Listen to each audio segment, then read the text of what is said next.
Hello everyone, good morning সবাইকে। কেমন আছো তোমরা সবাই? আশা করি সবাই খুব ভালো আছো। তো তোমরা দেখতেই পাচ্ছ যে আমি কাঁঠালের বিচি নিয়ে বসেছি। তো আজকে আমি কাঁঠালের বিচি দিয়ে সম্পূর্ণ একটা নতুন রেসিপি তৈরি করব।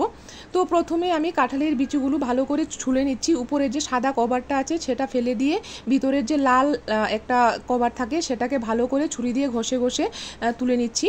তারপর আমি বিচিগুলো ভালো করে ধুয়ে নেব। তো তোমরা আমার ভিডিওটাকে স্কিপ না করে প্রথম থেকে লাস্ট অবধি দেখতে থাকো, না দেখলে বুঝতে পারবে না।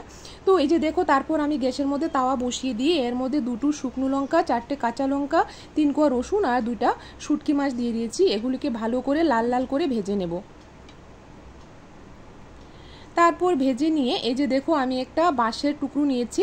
এর মধ্যে যা যা নিয়েছি আমি পেঁয়াজ আর কাঁঠালের বিচিগুলি ভালো করে ধুয়ে নিয়েছি, শুকনো লঙ্কা, কাঁচা লঙ্কা আর শুটকি মাছগুলো যেগুলো ভেজে নিয়েছিলাম সেগুলো নিয়েছি, আর একটু লবণ ভালো করে এটার মধ্যে সবগুলো রেখে দেবো।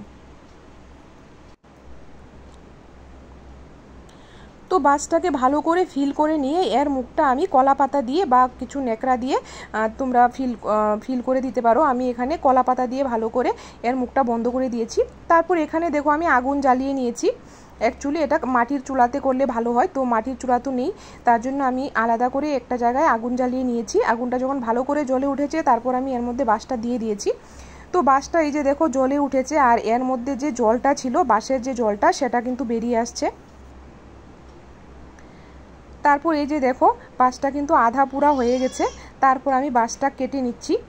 তারপর দেখি ভেতরের অবস্থাটা কি হয়েছে। তো এই যে দেখো, দেখতে কিন্তু খুব সুন্দর হয়েছে।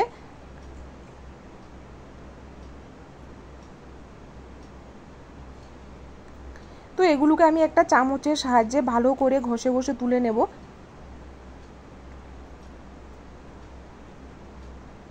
এই রেসিপিটা খেতে কিন্তু খুব দুর্দান্ত হয়। তোমরা অবশ্যই বাঁশের মধ্যে করেই একবার খেয়ে দেখবে, আশা করি তোমাদের খুব ভালো লাগবে। তো আজকে আমার বাঁশটাও ছোট, যেহেতু আমার কাঁঠালের বিচু কম ছিল, তার জন্য আমি একটা ছোট বাঁশের মধ্যেই করেছি। আর দেখো, আমার কিন্তু খুব কম হয়েছে। তো এই যে দেখো, দেখতে কিন্তু কালারটা খুব সুন্দর এসেছে। তো আমার রান্না আজকে এতটুকুই ছিল। তো এটা খেতে কিন্তু খুব দুর্দান্ত হয়, তোমরা অবশ্যই খেয়ে দেখবে।